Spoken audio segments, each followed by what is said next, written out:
하나님의 말씀은 에레미야 37장입니다. 37장 1절로부터 10절까지 말씀입니다. 함께 합독하도록 하겠습니다. 37장 1절부터 10절까지입니다. 시작. 요시야의 아들 시드기야가 여호야김의 아들 고니야의 뒤를 이어 왕이 되었으니 이는 바벨론의 너부갓네살 왕이 그를 유다 땅의 왕으로 삼음이었더라. 그와 그의 신하와 그의 땅 백성이 여호와께서 선지자 예레미야에게 하신 말씀을 듣지 아니하니라. 시드기야 왕이 셀레마의 아들 여호갈과 마아세아의 아들 제사장 스바냐를 선지자 예레미야에게 보내 청하되 너는 우리를 위하여 우리 하나님 여호와께 기도하라 하였으니 그때에 예레미야가 갇히지 아니하였으므로 백성 가운데 출입하는 중이었더라. 바로의 군대가 애굽에서 나오매 예루살렘을 에워쌌던 갈대아인이 그 소문을 듣고 예루살렘에서 떠났더라. 여호와의 말씀이 선지자 예레미야에게 임하여 이르시되 이스라엘의 하나님 여호와께서 이와 같이 말씀하시니라. 너희를 보내어 내게 구하게 한 유다의 왕에게 아뢰라. 너희를 도우려고 나왔던 바로의 군대는 자기 땅 애굽으로 돌아가겠고 갈대아인이 다시 와서 이 성을 쳐서 빼앗아 불사르리라. 여호와께서 이와 같이 말씀하시니라. 너희는 스스로 속여 말라기를 갈대아인이 반드시 우리를 떠나리라 하지 말라. 그들이 떠나지 아니하리라. 가령 너희가 너희를 치는 갈대아인의 온 군대를 쳐서 그 중에 부상자만 남긴다 할지라도 그들이 각기 장막에서 일어나 이 성을 불사르리라. 아멘. 에레미야 37장, 38장은 에레미야의 고난에 대해서 우리들에게 말씀해 주는 본문의 말씀입니다. 이 37장 시대를 보니까 1절에 요시야의 아들 시드기야가 여호야김의 아들 고니야, 이 고니야는 바벨론 사람들이 이름을 바꿔서 불러줬죠. 고니야를 여호와긴이라는 이름을 불러서 부르게 했고 그가 3개월 동안 통치하도록 만들었습니다. 그리고 애굽에서 바벨론으로 정권이 넘어가면서 이제 시드기야가 대신 왕이 되는 것을 1절에 말씀해 주고 있습니다. 바벨론의 너부갓네살 왕이 그를 유다 땅으로 왕으로 삼았다 이렇게 했습니다. 여호야긴까지는 애굽의 통치를 받았는데 바벨론이 침공해 오면서 1차, 2차, 3차 침공해 왔을 때는 시드기야가 왕이 되는 바벨론이 시드기야를 분봉왕처럼 왕을 세웠습니다. 그러나 왕으로 해서 바벨론이 완전 통치하는 것이 아니라 시드기야 왕을 세워놓고 그 왕권을 이스라엘을 다스리도록 하는 어쩌면 보면 분봉왕처럼 그런 일들을 시켰습니다. 그 상황에 2절 보니까 그와 그의 신하와 그의 땅 백성이 여호와께서 선지자 예레미야에게 하신 말씀을 역시 듣지 아니하니라 그랬습니다. 시드기야도 마찬가지로 이전에 왕들이 했던 것처럼 여호와의 말씀, 여호와께서 예레미야에게 하신 말씀을 듣지 아니하였다 그랬습니다. 예루살렘, 이스라엘과 한국이 참 지리적으로도 비슷하다는 얘기를 많이 합니다. 우리 장기문 성도님 이스라엘도 가보시고 많이 이제 아시겠지만 하나님의 애굽에서 종되었던 백성들을 그 가나안으로 보내셔서 정말 그 가나안 땅은 젖과 꿀이 흐르는 땅 같은데 지리적으로는 절대 젖과 꿀이 흐르는 땅이 아닙니다. 거기는 물이 그렇게 귀합니다. 이른 비 늦은 비가 없으면 도대체 농사를 지을 수가 없습니다. 그래서 3년 6개월 동안 비가 오지 않을 수도 있는 땅이 그 가나안 땅입니다. 그래서 왜 그 가나안 땅을 젖과 꿀이 흐르는 땅이라고 그러고 그 땅으로 가게 하셨을까?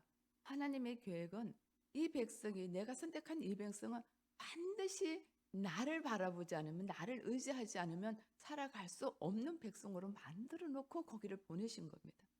그래서 그것을 경험하기 위해서 광야 40년 동안 너희가 아무것도 하지 않아도 내가 먹이고 입히고 너희들을, 하다못해서 성경 표현에 보면은 옷이 해하지도 않게 만들어서 40년 동안 그 수백만 명을 내가 먹이고 입히는 것을 보게 될 것이다. 그리고 보았습니다. 그리고 가나안 땅에 들어갔습니다. 하나님의 뜻은 이 선택된 이스라엘 민족이 모든 열방 가운데 이 선민으로 택해진 이 이스라엘 백성들이 오직 하나님만 의지하는 모델을 삼고 싶었을 것입니다. 근데 그 하나님의 뜻에 이스라엘 백성들은 순종하지를 못합니다. 가나안 가는 순간부터 하나님도 섬기고 부귀영화를 주는, 세상에서 우리가 잘 먹고 잘 살수록 만드는 이방신들도 함께 섬기기 시작했습니다. 왜냐하면 가나안 땅에 섬기던 신들이었기 때문에 그렇습니다. 어떻게 보면은 우리 백성들도 좀 그렇지 않나요? 지리적으로도 이스라엘이 뭐 애굽, 아수르, 바벨론 이렇게 포로되어 있잖아요. 그렇다고 이스라엘이 그렇게 큰 땅도 아니에요. 지리적으로도 그렇게 막 이스라엘 가보면 굉장히 약간 언덕처럼 이렇게 산악 지역처럼 보이거든요. 거기서 할 수 있는 일이 별로 없습니다. 그리고 그렇게 큰 땅이 아닙니다. 우리 한국도 그런 것 같아요. 우리 한국은 맨날 당하는 민족이라고 저희들 어릴 때 맨날 학교에서 그렇게 배웠습니다. 중국, 일본, 뭐 러시아, 뭐 계속 미국, 이렇게 우리를 어떻게든 자기 속국 만들어 가지고, 그래서 우리는 일본의 속국을 당한 경험도 있잖아요. 우리나라도 뭐 어떻게 보면은 하나님이 세워놓은 이 나라, 하나님이 믿음을 주시기 위하여 미국 선교사들, 영국 선교사들을 보내서 이 땅에 복음을 심어주신 이유가, 그리고 세계 어느 나라보다도 믿음이 돈독하게 만들고 많이 기도하게 하고 정말 헌신적으로, 지금 우리 권사님들 다 아시겠지만 예전에 예수 믿는다는 건 뭐 1시간 걸어서 가는 거, 그건 기본입니다.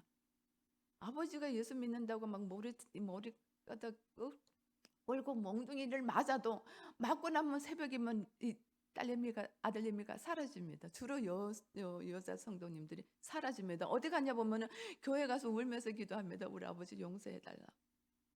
하나님 용서해달라. 살아계신 하나님, 우리 아버지, 하나님을 핍박한 이 아버지 용서해달라고 기도했던 우리 선배들의 그 기도는 하나님이 시키지 않으면 할 수 없는 기도였습니다. 내가 잘 먹고 잘 살게 해달라고 이런 기도보다 나를 핍박하는 아버지 용서해 주세요.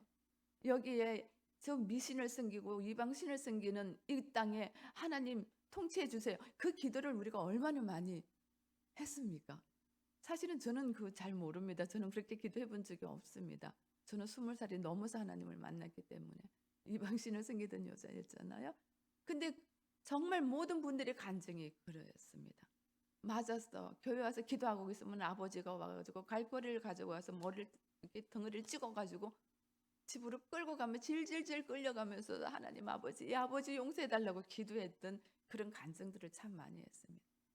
세계 열방에 흩어져서 이렇게 많은 선교사님이 안 나간 데가 없어요.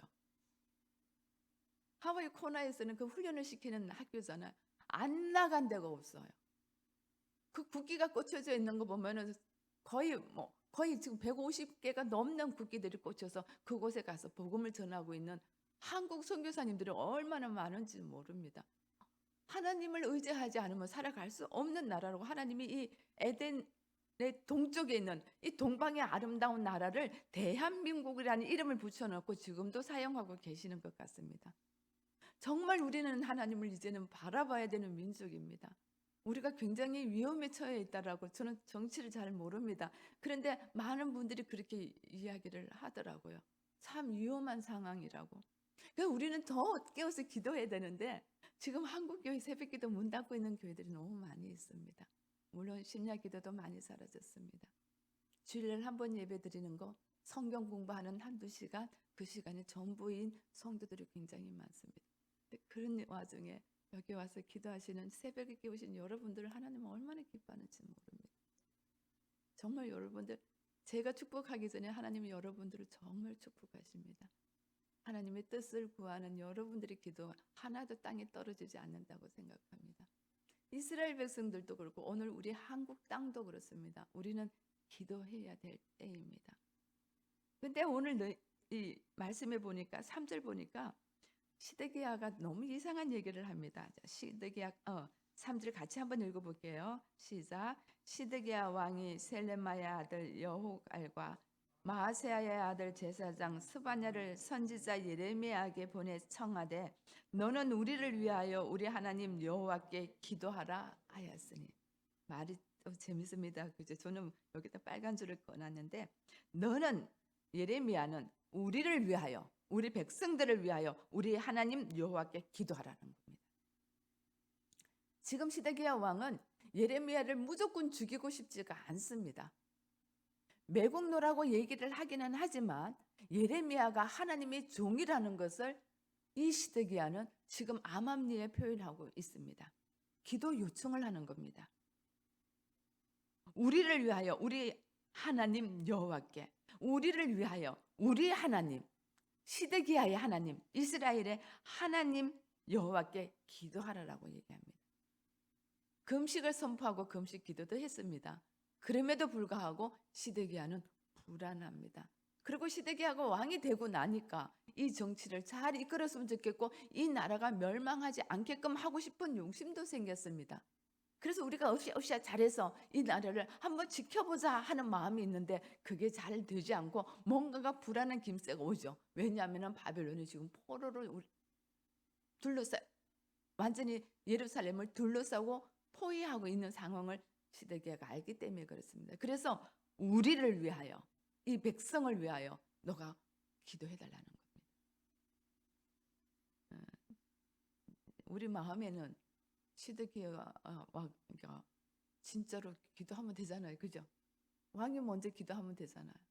하나님께 돌이키고 때로는 머리를 풀고 죄를 뒤집어 쓰고 옷을 찢으며 하나님께 돌아와서 기도하면 되잖아요.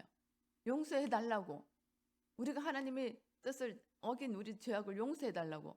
이 시드기야 왕 때 우리 34장에 보면 이제 말씀을 나누었잖아요. 노예 해방까지 해주잖아요.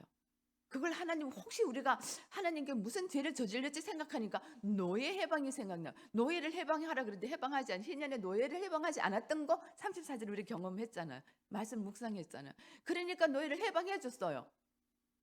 근데 포위했던 바벨론이 살짝 여기 좀 있으면 또 떠날 텐데 살짝 떠나는 사이에 노예 해방했던 거, 야, 그 노예를 해방하니까 우리가 너무 불편해. 다시 노예 제도를 만들어서 그들을 노예를 삼았잖아요.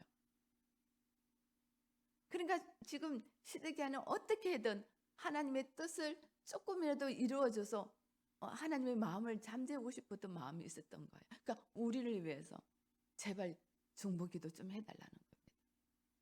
그러면서 본인이 기도하지 않습니다. 본인이 돌이키지는 않습니다. 이게 오늘 우리들의 모습 아닌가 싶은 생각이 듭니다. 알아요. 아는데 안 돼요. 하나님 뜻을 알아요. 아는데 안 돼요. 기도해야 된다는 거 알아요. 아는데 안 돼요. 회개해야 된다는 거 알아요. 아는데 안 돼요.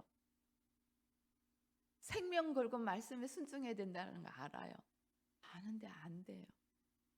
오늘 사단은 우리가 하나님에 붙어서 하나님의 뜻을 이루는 것을 어마무시하게 지금 빨간 불을 켜고 우리를 방해하고 막고 있는데 우리가 잘 몰라요. 이런 영적 싸움을 싸우고 있다라는 것조차도 몰라요. 영적 하면 요새 영적이 무슨, 요새 귀신이 어디 있느냐, 사단 마귀가 우리를 어떻게 공격하냐, 이 달나라가 아닌 이 시대에 우리는 그렇게 생각해요. 내가 하나님을 좀 멀리 떠나도 내가 사단에게 지금 끌려가고 있음에도 사단이 나를 끌고 간다라는 의식조차도 하지 않는 우리 성도들이 의외로 참 많아요. 처음에는 양심을 통해서 하나님의 뜻을 구하는데 나중에는 그 양심마저 화인 맞기 시작하면 하나님의 뜻도 하나님의 계획도 뭘 해야 되는지도 몰라요. 그래서 만나는 많은 사람들이 얘기해요. 하나님을 떠나 있는 분들이 저에게 기도 요청을 해요. 사모님 기도해 주세요. 그러면 저는 얘기해요. 나는 기도 안 해줘요. 근데 이제 놀라죠? 어, 그래도 기도해주면 좋겠는데요. 그러면 하나님이 당신에게 고난 줄 때는 당신이 직접 기도 자리에 나오라는 하나님의 사인 아니겠냐고. 내가 기도하면 당신 기도하겠냐고. 안 하잖아요. 맨날 와서 물어요. 사모님 기도하니까 하나님 뭐라 그래요? 왜 저한테 물어요? 하나님한테 직접 물으셔야지. 그래서 저는 중보 안 해준다 얘기해요. 그러나 이 자리에 앉으면 또 중보가 되죠. 우리 모두 연약하기 때문에 중보가 되지만 저는 하나님이 직접 이 자녀들을 향한 계획이 있다라고 믿기 때문에 그렇게 감히 얘기해요. 그분들이 나와야 되는 시간이에요. 오늘 왕이 기도해야 되는데 왕은 스스로 기도하지 아니하고 지금 예레미야에게 중보 기도를 하고 있는 것을 볼 수 있습니다. 그때에 예레미야가 갇히지 않을 때예요. 백성 가운데 출입할 때인데 그 당시에 바로의 군대가 애굽에서 나왔다는 거예요. 애굽이 이스라엘을 도우려고 이스라엘의 시드기야가 애굽을 지금 친애굽 정책을 하고 있거든요. 바벨론을 의지하고 싶어도 이거 군사들 신하들이 보관들이 친애굽 정책을 하고 있기 때문에 이 시드기야 왕도 어쩔 수가 없는 거예요. 그래서 지금 애굽과 지금 교류를 하고 있어요. 아직도 애굽이 조금 힘이 있으니까 우리를 도와줄 힘이 있을 거라고 생각하고 애굽에게 요청했더니 애굽이 그래 알았어 우리가 가서 도와줄게 하고 지금 오고 있다라는 소식을 바벨론의 군사들이 들은 거예요. 그래서 그들을 무찌르기 위해서 예루살렘을 포위했던 군사들이 잠깐 떠난 사이 BC 588년, 587년 그 사이에 여호와의 말씀이 에레미야에게 임했습니다. 7절 한번 볼게요. 7절 시작. 이스라엘의 하나님 여호와께서 이와 같이 말씀하시니라. 너희를 보내어 내게 구하게 한 유다의 왕에게 아뢰라. 너희를 도우려고 나왔던 바로의 군대는 자기 땅 애굽으로 돌아가겠다는 겁니다. 애굽이 도와준다라는 얘기예요? 안 도와준다는 얘기예요? 안 도와준다라는 거예요. 니들이 그렇게 애굽을 바라보고 애굽이 우리를 도와주면 딱 2년만 고생하면 돼. 딱 2년만 포로로 잡혀가면 돼. 거짓 선지자 모든 보관들이 그렇게 얘기하고 있는데 끊임없이 예레미야는 아니라는 거예요. 바벨론이 한국 가라는 거예요. 그래야 산다는 거예요. 그래야지 이 성이 불타지 않는다는 거예요. 너희들이 만일 불순종하면 이 성도 불타고 너희들 다 죽는다는 거예요. 그러면서도 또 바벨론에 70년의 포로 생활을 할 거니까 순종하라는데 안 하죠, 그죠? 그래서 끝까지 애굽을 의지하는 모습을 볼 수 있습니다. 근데 하나님 분명히 얘기합니다. 애굽 너희를 도우려고 나왔던 바로의 군대는 자기 땅 애굽으로 돌아갈 거다. 너희들 절대로 도와주지 않는다는 겁니다. 9절 10절 같이 볼게요. 시작. 여호와께서 이와 같이 말씀하시니라. 너희는 스스로 속여 말라기를 갈대아인이 반드시 우리를 떠나리라 하지 말라. 그들이 떠나지 아니하리라.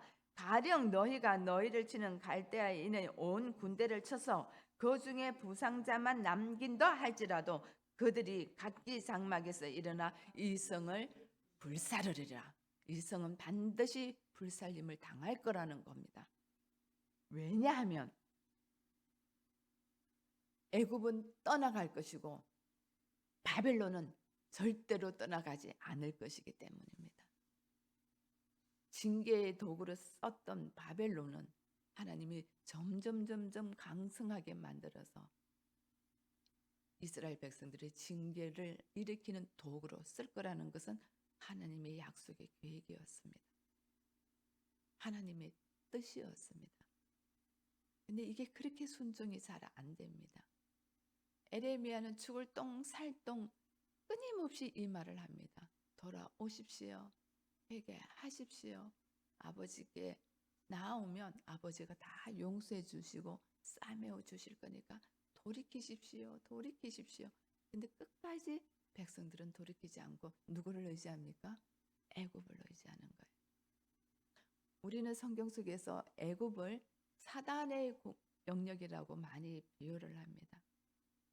쉽게 얘기하면 하나님만 의지하면 되는데 하나님의 뜻을 구하고 하나님 뜻에 순종하면 되는데 하나님은 선한 분이시고 하나님이 일을 하시는 모든 일은 선하시고 때로는 우리가 알 수 없는 정말 알 수 없는 고난 가운데서도 하나님이 일하시고 반드시 하나님은 하나님의 백성들을 자유케 하시고 복을 주시기를 원하시는 하나님은 계시는데 그 하나님을 의지하라고 그렇게 말씀하시는데 태초부터 지금까지 그걸 말씀하시는데 아마 주님 다시 오실 때까지 그 말씀은 끊임없이 이어지는데 애굽을 의지하는 사단을 의지하는 세상을 의지하는 죄성에 가득 찬 우리는 끊임없이 하나님의 뜻을 구하지 않습니다.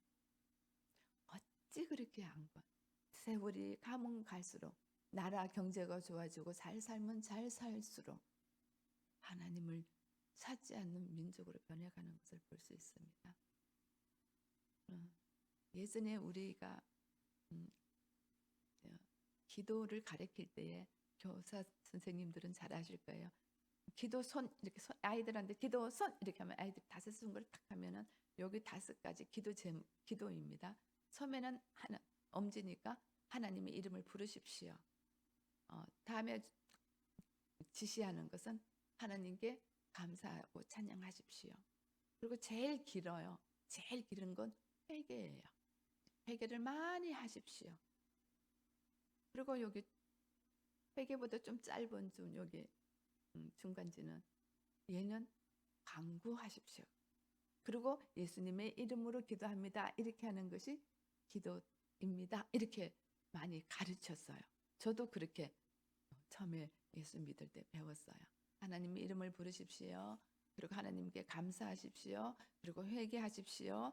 그리고 간구하십시오. 예수님의 이름으로 기도합니다. 그렇게 기도하면 하나님이 우리의 기도 패턴 중에 참 좋은 기초가 된다라고 배웠어요.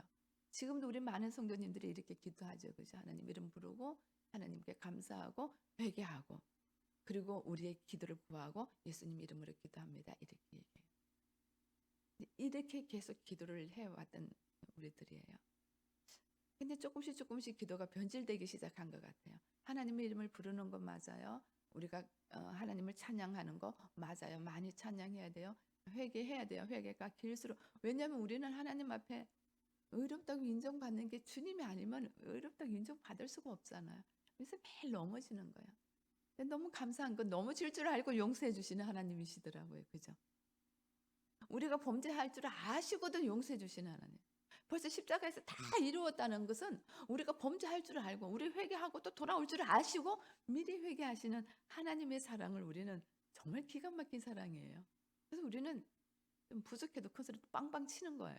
내가 누구야? 하나님의 자녀야. 하나님 우리 아버지라고 부르잖아. 그 소리 빵빵 치는 거 내가 의롭지 않으라. 나는 조금 부족해서 맨날 범죄하는 순간이 있을지라도 용서하고 기다리시는 하나님께 돌아오기만 하면 우리를 의롭다고 만들어 주시니까 이 하나님이 얼마나 기가 막힌 하나님인지 몰라.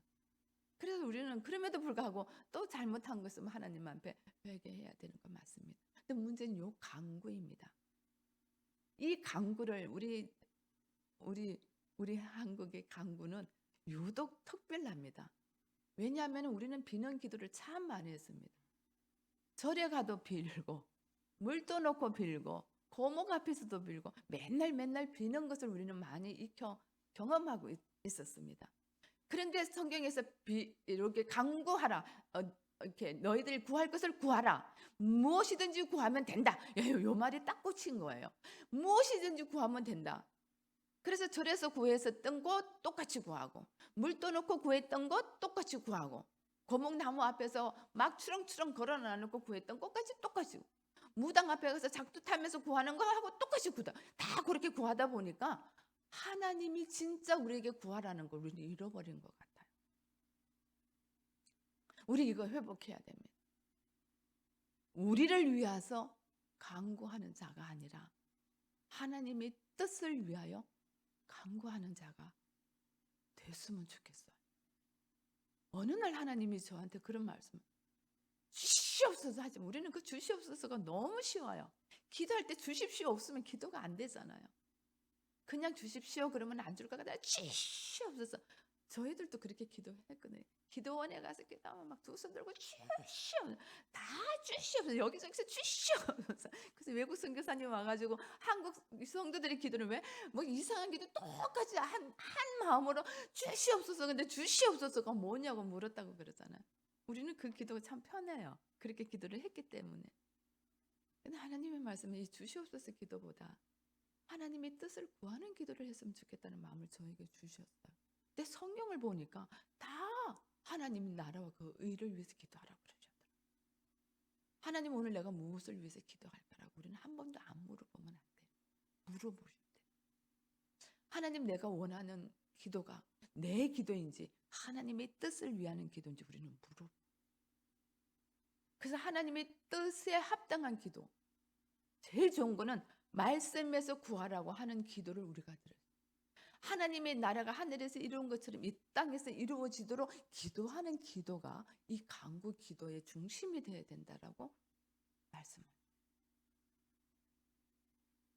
이렇게 기도하면 하나님은 하나도 땅에 떨어뜨리지 않고 우리가 구하지 않은 것도 응답. 오늘 우리는 중보 기도를 할 겁니다. 우리 아내라 집사님 아버님이 지금 중환자실에서 아마 가족을 다 부르는 거 보니까 상태가 속 좋지 않으신 것 같아요. 조금 좋아지셔서 이제 일반 병동으로 옮긴다고 그래서 요양병원 이제 가시게 하려고 서류를 밟고 있는 시간이었던 걸로 알고 있는데 갑자기 병원에서 상태가 좋지 않다고 중환자실에 다시 들어가신 것 같아요. 자, 이런 아버지를 위해서 우리는 무슨 기도를 할까요? 낫게 해주십시오. 기도하시겠어요? 우리의 소원은 낫게 해주는 거예요. 생명이 왔다 갔다 하는데 예수 이름으로 낫게 해주십시오. 주실 줄 믿습니다. 벌떡 일어나가지고 다시 그 건강한 게 돌아오시면 얼마나 대박이에요. 우와 하나님 정말 살아계시구나. 그런데 만일 그렇지 않으면은 하나님이 안 계시는 건가요? 아니잖아요. 하나님은 우리 기도보다 먼저 그분을 찾아가셨다고 저는 믿어요. 우리보다 먼저 예수 그리스도께서 우리보다 먼저 그 아버지를 위하여 기도하고 계셨고 그분의 구원을 위해서 일하고 계셨고 그 동네에 계시는 목사님에게 이분을 맡기셔서 영접 기도까지 시키셨더라고요. 우리가 기도하기 이전에 우리가 주십시오 하기 이전에 하나님은 먼저 일하고 그러면 하나님이 먼저 일하시는 이 하나님이 선하고 완전하신 의로운 분이 그분의 생명을 거둬가면 하나님이 우리 기도를 안 들으신 건가요? 저는 그렇게 생각하지 않습니다.